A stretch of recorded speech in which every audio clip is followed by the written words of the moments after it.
Hello दोस्तों, welcome to अपना college. तो आज हम पढ़ने वाले हैं ओवन नैपसैक के बारे में। आपने ओवन नैपसैक के बारे में तो पढ़ा होगा। ओवन नैपसैक में क्या होता था कि अगर आपको कोई भी आइटम लेनी है वो आप एटमोस्ट एक ही बारी ले सकते थे, है ना। या तो उसको नहीं ले सकते थे या फिर एक ही बारी उसको ले सकते थे। ओवन नैपसैक में क्या होगा, आप वही आइटम कितनी भी मर्जी बारी ले सकते हैं। तो आपको क्या गिवन होगा, आपको एक एरे ऑफ आइटम्स गिवन होगी, उनका वेट एंड वैल्यूज गिवन होगी एंड आपको बताना है कि आप जो नैपसैक होगा या बोरी होगी उसकी कैपेसिटी W है, तो आप उसमें कितनी ज़्यादा आइटम्स कलेक्ट कर सकते हैं। आपको उन आइटम्स की वैल्यू मैक्सिमाइज करनी है एंड आप कोई भी आइटम कितनी भी बारी ले सकते हैं, है ना। तो अब हम एक सैम्पल टेस्ट केस देखते हैं। आपको n=5 दिया है एंड जो बोरी की जो कैपेसिटी होगी या फिर नैपसैक की जो कैपेसिटी होगी वो होगी 11। अब आपको क्या करना है, अब आपको वेट्स और वैल्यूज तो गिवन है। अब आपको देखना है आप कैसे अपनी जो नैपसैक की वैल्यू होगी आप उसको कैसे मैक्सिमाइज कर पाएंगे, है ना। तो अब कैसे मैक्सिमाइज कर पाएंगे, तो अगर हम सेकंड आइटम को 5 बारी ले ले तो उसका वेट क्या हो जाएगा 2 × 5 यानी कि 10 एंड वैल्यू क्या हो जाएगी 3 × 5 यानी कि 15 एंड जो फिफ्थ आइटम होगी उसको एक बारी ले लेते हैं तो हमारा वेट क्या हो जाएगा 1 एंड वैल्यू क्या होगी उस आइटम की 1। तो आपके पास क्या हुआ, टोटल वेट आपने जो नैपसैक में भर लिया वो 11 का एंड जो टोटल वैल्यू बनी 16। तो आप कोई भी और भी केस उठा के देखना, आप 16 से ज्यादा नहीं बना पाएंगे। एटमोस्ट आप 16 ही अपनी वैल्यू ले पाएंगे गिवन कैपेसिटी पे। तो अब इसका थॉट प्रोसेस कैसा होगा, तो अब अगर आप कोई भी क्वेश्चन देखते हैं तो ऐसा तो है नहीं कि आपने एक क्वेश्चन देखा एंड उसको याद कर लिया, है ना। आपको तो हमेशा एक फ्रेश क्वेश्चन मिलेगा, तो आप इसका थॉट प्रोसेस सोचो कि कैसे हम इसको सॉल्व कर पाएंगे। जब भी ऐसा कोई क्वेश्चन आए तो हम क्या सोचेंगे कि इसमें डायनेमिक प्रोग्रामिंग लगाएं या कुछ और लगाएं एंड हमें ओवन नैपसैक तो आता है, हम ओवन नैपसैक को क्या कुछ मॉडिफाई कर सकते हैं क्या, ऐसा आपने सोचना है कि कुछ भी जो स्टैंडर्ड क्वेश्चंस है आपने जो कर रखे होंगे क्या आप इस क्वेश्चन को उससे कुछ रिलेट कर सकते हैं, क्या हम किसी फेमस क्वेश्चन को कुछ मॉडिफाई करके इसका आंसर निकाल सकते हैं। तो इस केस में पहले हम देखते हैं, हम ओवन नैपसैक के बारे में देखते हैं कि कुछ हम उसको मॉडिफाई ऐसा कर दे कि हमारा जो इसका आंसर है वो आ जाए हमारे पास। तो अब हम रेफरेंस देखते हैं पहले ओवन नैपसैक का।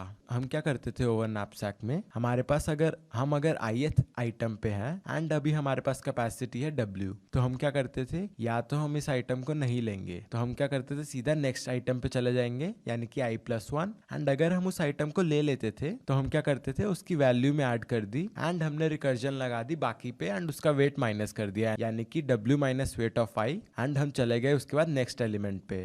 अब इसमें क्या हो रहा है कि हम नेक्स्ट एलिमेंट पर जा रहे हैं, अगर हम उसको लेते हैं या नहीं लेते हैं हम हमेशा नेक्स्ट एलिमेंट पर जा रहे हैं। ओवन नैपसैक में क्या होता है कि हमने एक एलिमेंट ले लिया तो जरूरी नहीं है हम अब नेक्स्ट एलिमेंट पे जाए, है ना। हमने एक आइटम ले ली तो हम उसे दोबारा भी ले सकते हैं। यहाँ से आपको कुछ क्लिक करना चाहिए, अगर नहीं करता कोई बात नहीं, धीरे धीरे आपकी इंट्यूशन बिल्ड होने लगेगी। अब हम इसको मॉडिफाई करते हैं। तो हमने क्या करा, तो या तो अब हमें आइटम ये नहीं लेनी, तो अगर हमें नहीं लेनी तो हम नेक्स्ट आइटम पे चले गए, या फिर अगर हम इस आइटम को लेते हैं तो भी हम इसी आइटम पे रहेंगे क्योंकि हम दोबारा हमारे पास इस आइटम पे चॉइस होगी ना, तो हम दोबारा ये चीज रिकर्स कर सकते हैं। क्योंकि अगर हमने एक आइटम ले भी ली तो भी हमारे पास चॉइस होगी कि अब हम इस आइटम को दोबारा हम ले या ना ले। तो आप सोच रहे होंगे कि ऐसे तो हम बार बार करते रहेंगे कि एक ही आइटम पे हम रिकर्स कर पाएंगे, तो उसको रोकने के लिए क्या होगा, if W - weight of I अगर > 0 होगा तभी हम जाएंगे। ऐसा नहीं है कि हम एक ही आइटम पे बार बार करते रहेंगे कि बार बार इसको ले लिया बार बार इस पे आ गए, तब तक हम लेंगे जब तक W - weight of I positive होगा।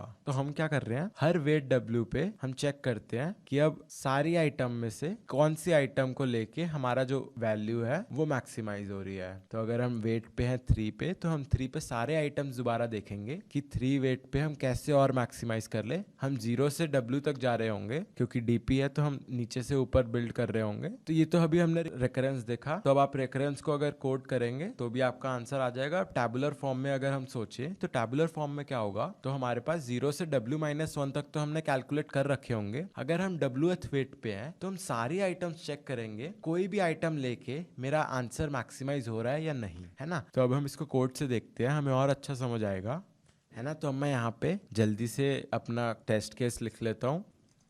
तो टेस्ट केस क्या था हमारा,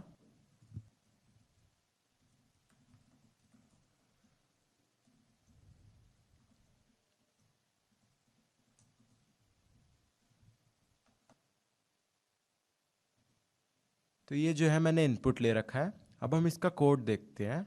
तो अभी मैंने आपको बताया था कि हर वेट W पे तो यानी कि अगर हम एक जे लूप रखें, जे इज लेस देन डब्ल्यू पे, तो हमें हर वेट पे सारी आइटम्स देखनी है। यानी कि अभी हम जे वेट पे हैं, तो हम क्या करेंगे, मैक्स ऑफ डीपीजे। अब या तो हम ith आइटम ले लेते हैं, है ना। अगर हमने ith आइटम नहीं ली तो मैक्स ऑफ डीपीजे होगा। अगर अब हमने ith आइटम ले ली है तो अब हमारे पास क्या होगा, j minus weight of i, है ना। तो अभी हम वेट j पे थे, अब हमारा पास वेट क्या हो जाएगा, हमारा जो मैक्सिमम आंसर होगा dp of j minus weight of i, वो हम इसमें ऐड कर देंगे।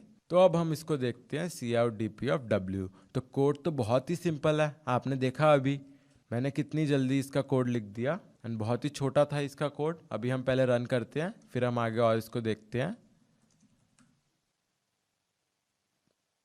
ओके, अच्छा अब देखो, अभी हमने यहाँ पे क्या गलती हुई हमारे से, कि हमने यहाँ पे एक इफ कंडीशन मिस कर दी, if weight of i is greater equal to 0। तो ये ज़रूरी है, हमारे पास यहाँ पे गार्बेज वैल्यू आ गई, है ना। अब हमने रन करके देखा, ओके सो हमने क्या, अच्छा ये वैल्यू था जो हमने अभी इनपुट देखा था, उसमें ये ऊपर वेट था, नीचे वैल्यू था। तो अब हम इसको देखते हैं। हाँ, अब हमारे पास 16 आया है। 16 कैसे आया है, क्योंकि हमने क्या करा, इस वाली आइटम को हमने 5 बारी बाय किया, तो 3 5 15 आ गया हमारे पास वैल्यू। इस वाली आइटम को हमने एक बारी बाय किया, तो अब हमारे पास क्या आया, 1 जुड़ गया, तो हमारी टोटल वैल्यू हो गई 15 + 1 यानी कि 16। तो मैंने क्या करा, मैं हर वेट पे हूँ, हर वेट जे पे n एलिमेंट्स आइटरेट करता हूँ, एंड हर एलिमेंट पे देखता हूँ कि इसको लेने से मुझे फ़ायदा हो रहा है। अगर हो रहा है तो मैं उसको ऐड कर देता हूँ। तो मैं अपना जो dp ऑफ j है वो मैक्सिमाइज कर देता हूँ, एंड n में आंसर क्या होगा, dp ऑफ w, है ना। तो आई होप आपको ये वीडियो समझ आई हो, कैसे मैंने ओवन नैपसैक को मॉडिफाई कर दिया, एंड इसको मैंने ये लिख दिया। तो अब हम मिलते हैं नेक्स्ट वीडियो में, बाय बाय।